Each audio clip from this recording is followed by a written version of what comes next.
ya, di uraian perlu diperhatikan lagi. Kita itu harus punya kalimat yang lebih spesifik. Contohnya misalkan kalau pengeluaran itu kalimat awalnya apa, kalau pengeluaran apa. Kalau di usaha kecil kita pakai bahasa pembelian. Jadi semua misalkan pembelian apa itu diawali dengan kalimat pembelian. Sehingga kalau pembelian berarti kita kredit. Kalau pengeluaran atau kredit diawali dengan kalimat pembelian. Karena ini kita usaha kecil, berarti kalau debit itu kita setelah penjualan kita baru dapat uang kan, baru ada pemasukan, berarti untuk pendapatan kita awali dengan kalimat penjualan. Kalau penjualan berarti di debit. Itu biar lebih spesifik aja. Tapi sebenarnya bahasanya bebas, terserah kalian mau pakai kalimat apa. Tapi ini saya kasih contoh untuk usaha-usaha kecil. Di sini misalkan kita ini usahanya toko kue. Kalau toko kue biasanya bahannya apa? Ya, semuanya tepung.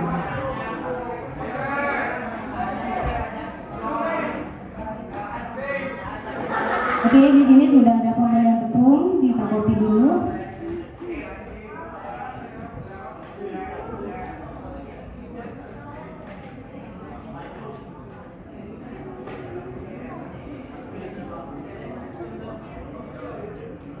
Oke, di sini ada pembelian tepung. Kalian untuk mempermudah kalau di laporan keuangan itu kalian tinggal copy aja di uraian pertama. Misalkan pembelian apa. Kalau masih di pembelian kalian copy. Jadi kalian di berikutnya itu tinggal mengubah kalimat setelahnya aja. Kayak misalkan ini pembelian. Jadi ini ada pembelian tepung, yang kedua pembelian apa lagi?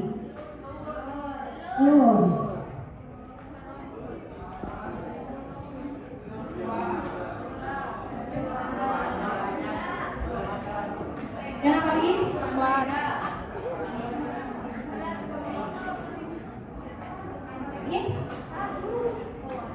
Coklat.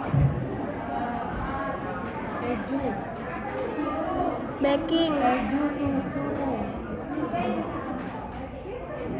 Margarin.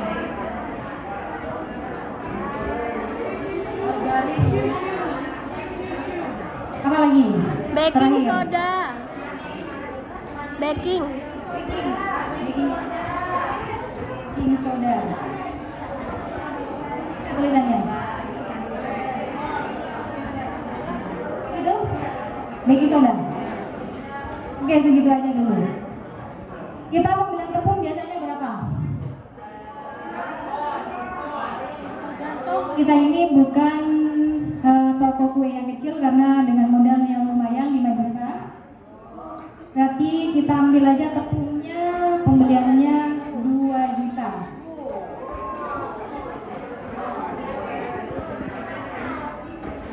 Pembelian telurnya 1.500.000.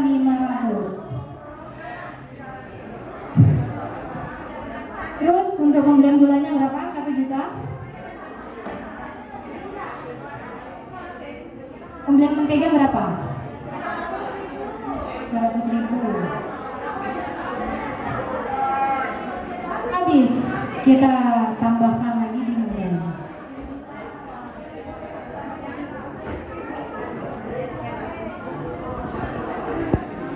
Oke, lanjut lagi.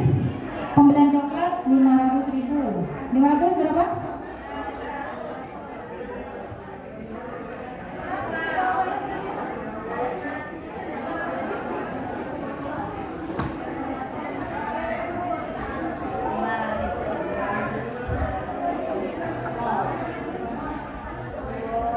Kita pakai 300.000 di terakhir biar kita ada dana kalangan.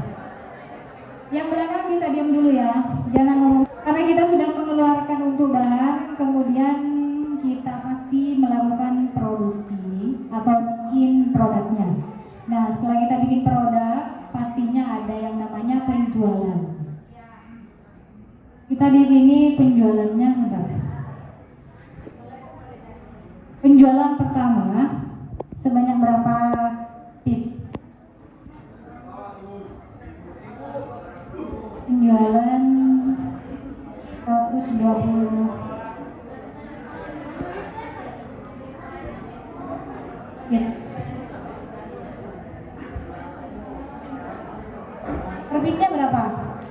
10.000.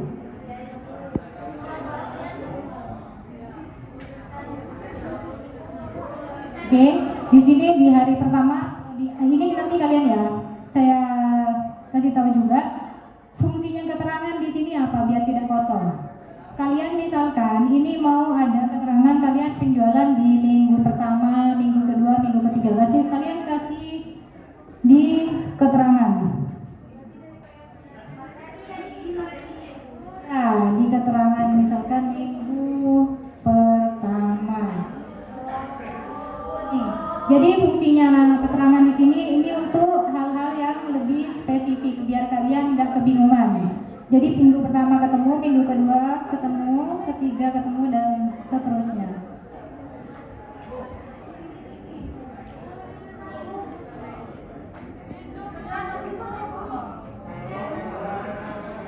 Mana nggak bisa?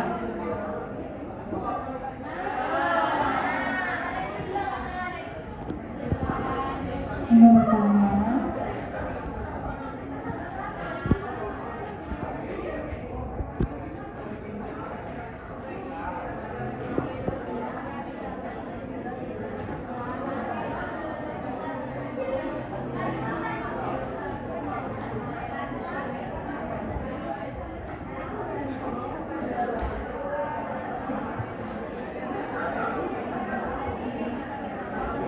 Sampai di minggu keempat untuk penjualannya.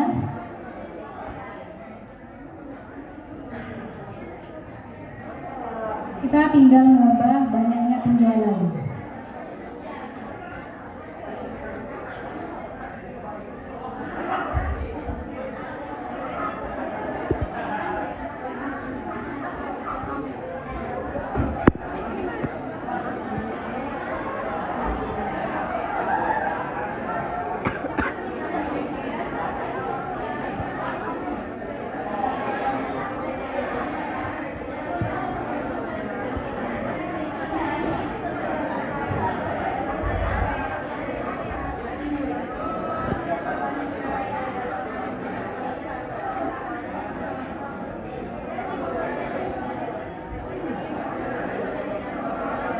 Oke, silakan kembali diperhatikan ya.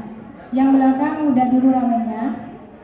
Di sini sudah ada penjualan sebanyak 120. Nah, untuk mempermudah kalian tidak perlu menjumlah. Ya kalau misalkan nominalnya 120. 120 kali 10.000 tinggal nambah 0 aja. Kalau misalkan angkanya bukan 0 belakangnya, kalian kan harus mengalihkan dulu nih. Nah, untuk mempermudah, kalian di sini langsung pakai rumus lagi. Di sini sudah ada penjualan 120. Jadi sama dengan 120 dikali 10.000 karena harganya per piece-nya 10.000. Oke. Sudah keisi. Kemudian di sini juga berikutnya 200 dikali 10.000.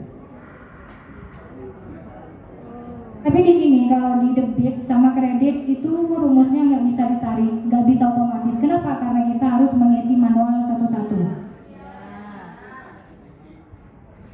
Ini ada 180 dikali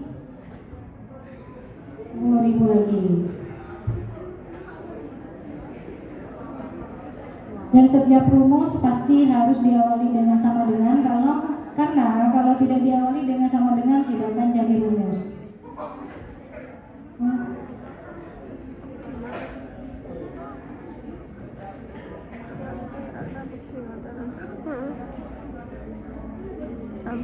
Sabar. Aku nih Pak.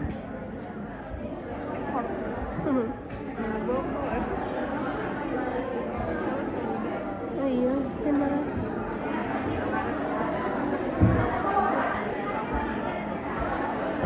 Ini sampai dengan 9.860. Tadi kita pakai modal 7 juta. Di sini kita tidak jumlahkan biar cepat ke bawahnya. Kita langsung tutup buku. Akhir bulan kita tutup buku.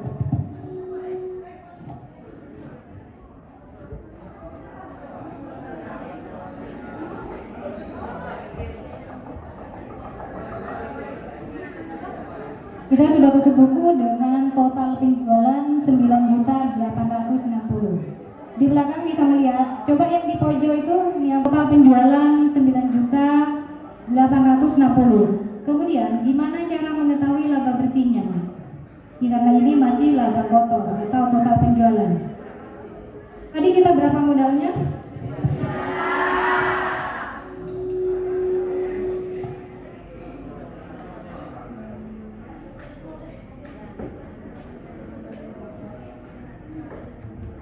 Di sini kita ada di kolom terakhir sebelum kita tutup, sebelum penuh ditutup di akhir bulan kita ada kolom terakhir yaitu pengembalian modal. Modal yang tadi kita pakai kita kembalikan. Kalau pengembalian modal berarti kita naruhnya di debit apa kredit? Di kredit karena sudah dikeluarkan lagi kan. Langsung di sini di kredit ini sama dengan sorry. Di kredit di lurus dengan pengembalian modal sama dengan tadi kita klik modal pertama kita. Enter. Jadi di sini ketemu sudah laba bersihnya berapa?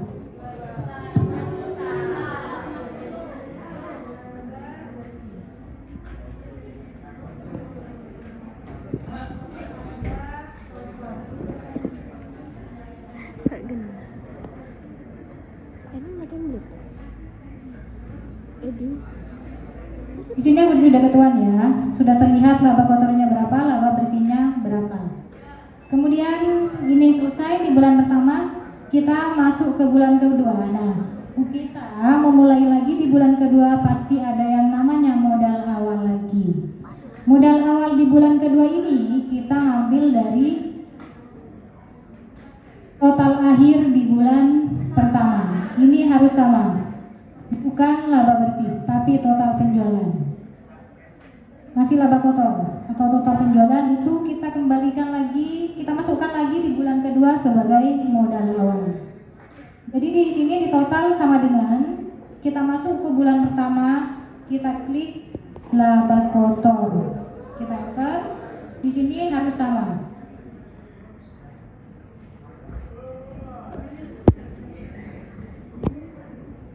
Laba kotornya berapa itu?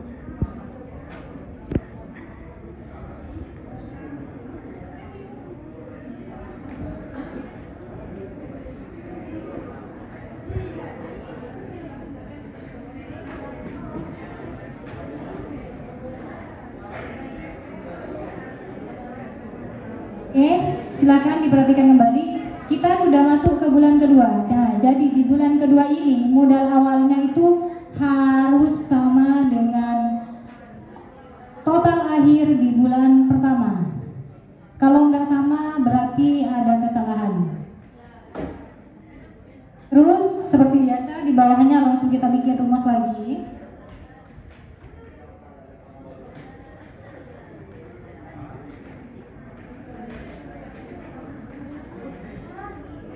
Kita tarik lagi.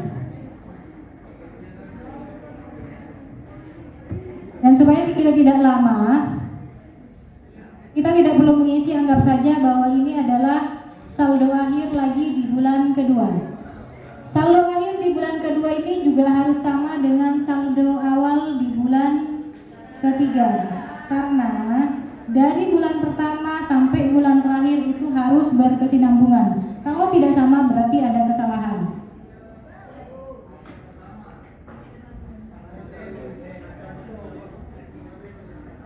Coba perhatikan ya, di bulan pertama saldo akhirnya atau laba kotornya 9.860. Kemudian di bulan kedua langsung dibuat modal lagi, modal awal di sini 9 juta. Nah, karena di sini kita tidak ada transaksi, nanti kalau ada transaksi pasti berubah, tapi akan tetap sama di akhir. Jadi di sini di bulan kedua saldo akhirnya 9.860, maka ini juga yang harus menjadi saldo awal di bulan ketiga. Jadi dalam laporan keuangan itu kalau kita sudah salah di awal, ke belakangnya pasti salah semua karena semuanya pasti berkesinambungan. Walaupun tidak hanya 3 bulan, misalkan kita kita dari Januari sampai Desember, itu pasti nyambung terus. Jadi dari bulan pertama saldo akhir di bulan pertama pasti sama dengan saldo awal di bulan kedua, dan saldo akhir di bulan kedua pasti sama lagi dengan saldo awal bulan ketiga. Begitu seterusnya. Jadi kalau misalkan kita salah di awal, pasti semuanya salah. Kita coba di sini ya. Di laba kotor kita hapus. Kita kosongin. Maka di bulan kedua juga akan kosong. Bulan ketiga juga akan kosong. Jadi dalam laporan keuangan dari bulan pertama sampai terakhir itu pasti berkesinambungan. Kalian salah memasukkan satu angka di bulan pertama, maka sampai terakhir di akhir tahun kalian pasti salah. Itu kalau dalam laporan keuangan. Bisa dipahami ya? Yang di belakang sudah paham? Oke, sudah paham. Sekarang ini karena ini ada 4 kelas, maka harus ada masing-masing perwakilan dari setiap kelas isi.